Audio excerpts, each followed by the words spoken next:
बोलो जयकारा, बोल मेरे श्री गुरु महाराज की जय। सौभाग्यशाली प्रेमी गुरुमुखो, हर जीव जो है वो सुख चाहता है। सारे संसार में किसी के पास भी जाओ, सभी सुख और शांति ढूंढते हैं। सुख और शांति मिले और कैसे मिले? क्योंकि हम संसारिक चीजों के पीछे फंसे पड़े हैं। तो हमें सुख कैसे मिलेगा? क्योंकि हम इसको अपना मान चुके हैं कि ये सब कुछ मेरा है। ये जो शरीर है, ये शरीर को ही हम कहते हैं कि भैया हम भी जो है ये शरीर ही है।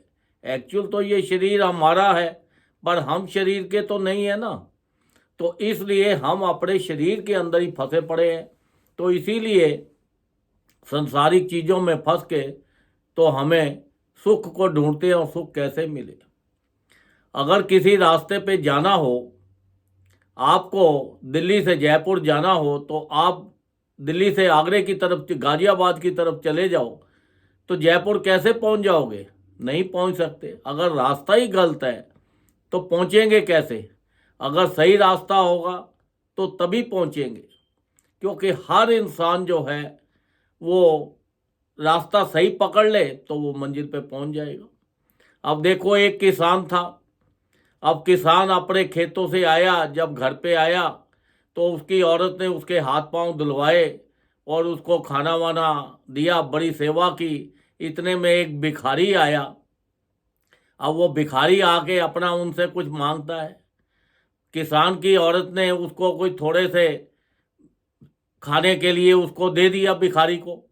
अब भिखारी सोचता है कि हमारी भी क्या जिंदगी है कि हम सारा दिन मांगते ही रहते हैं, मांग के ही खाते हैं। हमें तो कोई सुख शांति का नाम ही नहीं हमारे पास। तो अगर कोई मिल जाता है दाना पानी तो वो भी खुद बना के खाना पड़ता है।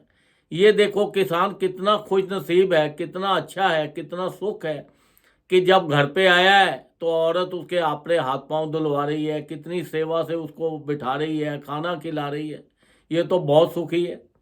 अब जो किसान था वो अपनी औरत को बोलता है कि देखो, अब हमारा जो बैल है ये बूढ़ा हो गया है, अब ये इतना काम नहीं करता, तो मेरे पास पैसे भी नहीं है कि जो मैं दूसरा बैल खरीद सकूं।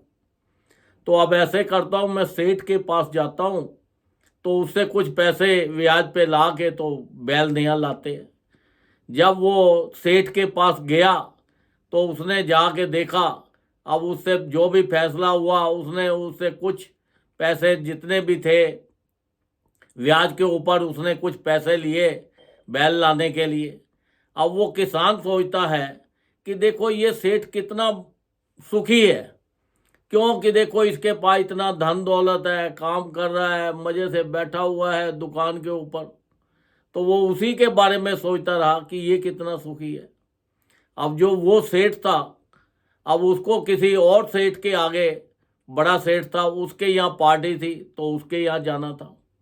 अब उसके पास वो जो दुकानदार था वो उसके पास गया और जाके कहता है, यार हम तो जिंदगी में क्या है कि अपना ऐसे ही इधर इधर इधर इधर ढूंढ रहे हैं, कर रहे हैं, परेशान हो रहे हैं।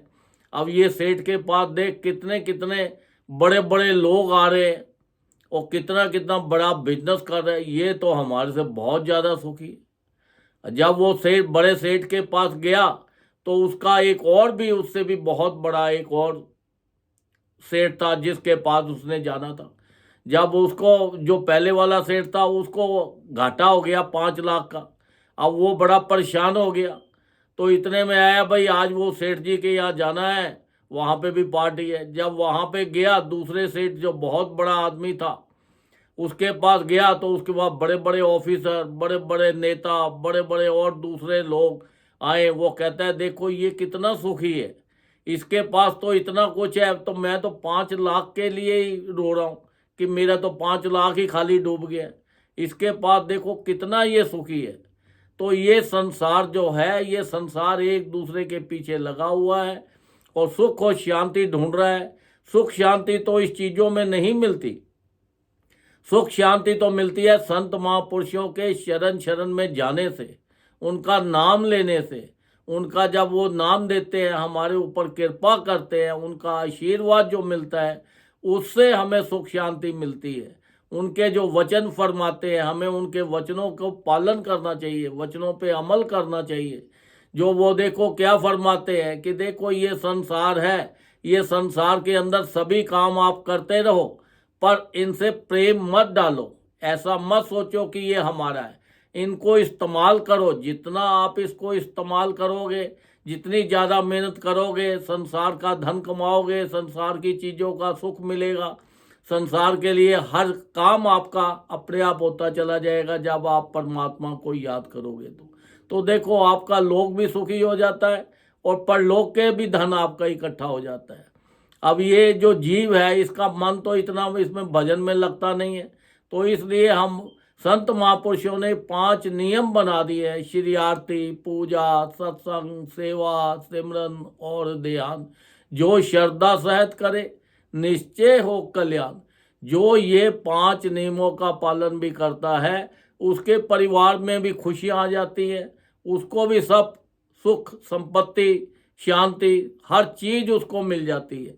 क्योंकि ये जो 5 नियम हैं, ये परमात्मा ने हमारे लिए इसलिए बनाए हैं क्योंकि ये संसार के अंदर ये जो जीव है, ये संसारिक चीज़ों में फंसा पड़ा है, इसका मन तो उसकी तरफ लगता नहीं है, तो ये कैसे अपना वो करेगा। तो इसलिए उन्होंने 5 नियम बना दिए। जो हमें नाम दिया है, ये नाम जो है ये साक्षात परमात्मा ही है, क्योंकि संत महापुरुष जो हैं वो परमात्मा संत महापुरुषों के रूप में संसार में अवतार लेते हैं और जीवों का कल्याण करते हैं। उनको बताते हैं कि देखो ये रास्ता सही है, आपने इतने दुख भोग कर, ये बड़ी मुश्किल से आपको ये जो शरीर मिला है, ये शरीर का व्यस्त मत करो। ये आपके जो श्वास है, बड़े कीमती श्वास हैं, ये श्वासों को ज़्यादा से ज़्यादा आप इसका आनंद लो। ये श्वास आपके भजन करने के लिए है।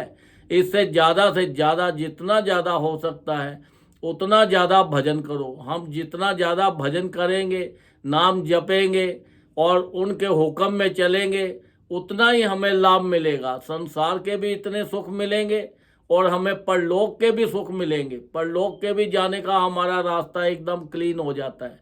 हम ये दुखों से बच जाएंगे। हम ये 84 लाख योनि जो है, ये दुखों का कारण है। बड़ी मुश्किल के साथ हमें ये शरीर मिला है, तो इतनी कीमती चीज़ को हम ऐसे ही व्यस्त कर रहे हैं, तो ये तो हमारी मूर्खता है जो हम व्यस्त कर रहे हैं।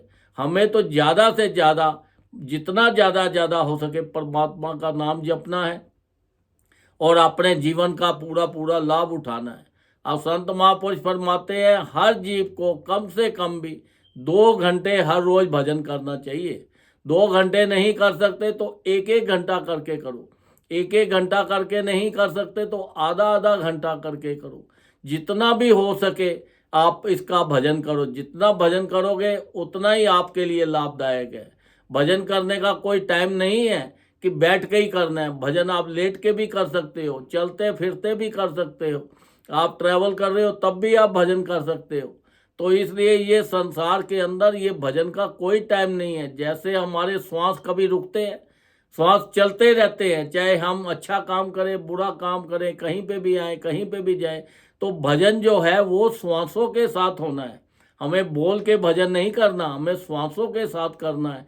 हर वक्त संसारिक काम भी करते जाए और हमारा ध्यान जो है उस परमात्मा के अंदर हो। उठते बैठते चलते फिरते श्वासों से ज़्यादा जितना ज़्यादा भजन करेंगे उतना ही हमें लाभ होगा। तो देखो हमारे ऊपर उन्होंने इतनी अपार कृपा की परमात्मा ने कि हमें ये मनुष्य दे दी। फिर उसके बाद कृपा की कि संत महापुरुषों की शरण मिली। फिर उसके बाद और ज़्यादा अपार कृपा की कि हमें नाम मिला। तो हमें उनके हुक्म में चलना है, उनके नियमों का पालन करना है, जैसे वो कहते हैं वैसे करना है। पूरे देखो सत्संग आश्रम पूरे ऑल ओवर वर्ल्ड बनाए हैं।